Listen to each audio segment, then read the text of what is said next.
exactly how much money you'd need to leave your relationship tomorrow.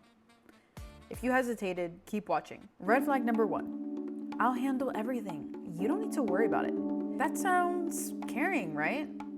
Like he's gonna take something off your plate, compassionate even. But when someone actively discourages you from seeing bills, balances, or even understanding where your money is coming from and going, that's not care. And the second that you lose transparency, you lose power.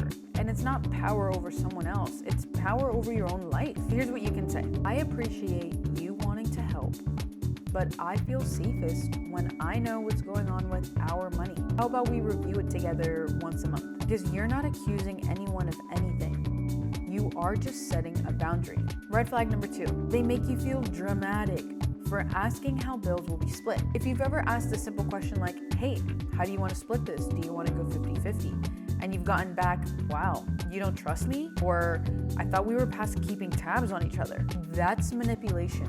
Wanting to know who's responsible for what isn't unromantic. It's not petty. It's basic financial literacy. And if someone makes you feel guilty for asking, they're training you to stop asking questions. This is what you're gonna say.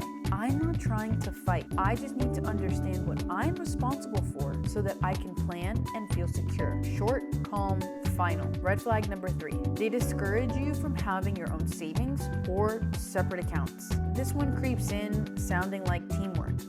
Why do you need your own account? Don't you trust me? We're building a life together. Shouldn't we just combine everything? Being a team doesn't mean giving up your autonomy. Every woman needs access to her own money. Not because you're planning to leave, but because you deserve to have the ability to leave if you ever need to. That's what you can say. I love that we're a team, but I also need my own safety net.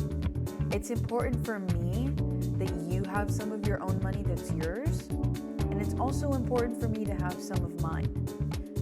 You don't need to explain beyond that.